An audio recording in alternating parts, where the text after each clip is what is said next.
قدیم کتاب کا راز اور سائنسدان۔ ایک باپ نے اپنی نو مولود بیٹی کا نام رکھنا تھا۔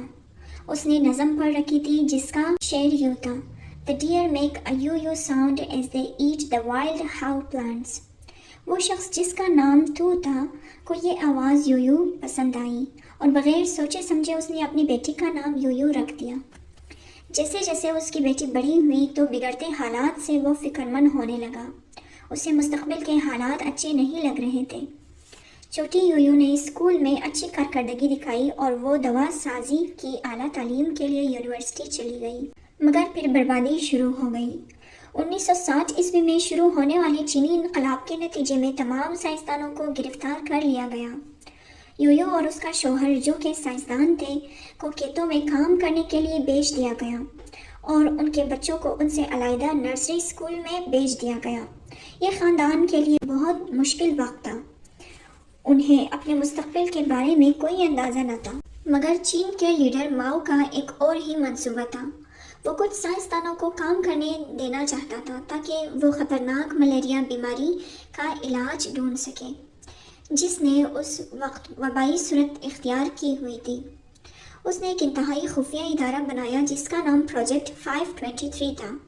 پروجیکٹ 523 کا نمبر اس تاریخ سے نکالا گیا جس سے پروجیکٹ کی شروعات ہوئی، یعنی 23 مئی 1967 یو کو اس پروجیکٹ میں بھرتی کر لیا گیا۔ اس طرح اس کی کھیتوں میں کام کرنے سے جان چھوٹ گئی۔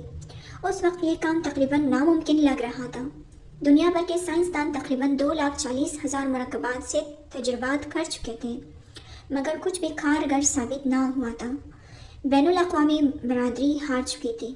یو جس کا تعلق ایک کتاب دوست گھرانے سے تھا کو ایک انوکھی ترکیب سوچی۔ لیبارٹری جانے کے بجائے اس نے لائبریری کی راہ لی اور قدیم چینی کتابوں کا مطالعہ شروع کر دیا۔ اس کی نظریں 1600 سال پرانی ایک کتاب کے ایک صفحے پر پڑی جس کا عنوان تھا emergency prescription to keep up one's sleep. اس کتاب میں ایک چینی بوٹی کنگ ہاؤ کے بارے میں معلوم ہوا۔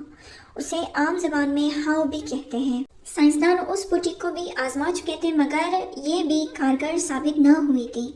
اس بوٹی کا رس اسے ابال کر حاصل کیا گیا تھا، مگر یو نے جانا کہ 1600 سال پہلے لکھے گئے نسخے میں کنگ ہاؤ کا رس ٹھنڈے پانی میں نکالنے کا کہا گیا تھا۔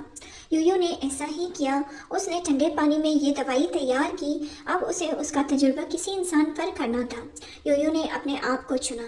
دنیا حیران رہ گئی۔ یو کی دوائی کام کر گئی تھی اور اب تک لاکھوں زندگیاں بچا چکی تھی۔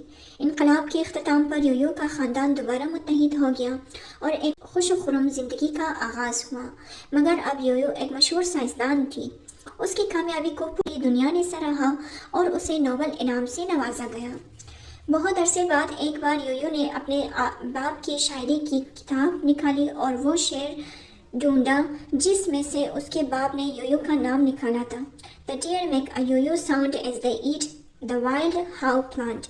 یہ دیکھ کر اس کی حیرت کی انتہا نہ رہی کہ اس شعر میں اسی بوٹی ہاؤ کا ذکر تھا کہ جس کی وجہ سے یو پوری دنیا میں مشہور ہوئے۔ لٹریچر بہت خوبصورت چیز ہے واقعی میں۔ آج کی ویڈیو پسند آنے کی صورت میں آپ نے لائک، کمنٹ اور شیئر ضرور کرنا ہے۔ اپنا اور اپنے پیاروں کا ڈھیر سارا خیال رکھیے گا۔ اللہ حافظ۔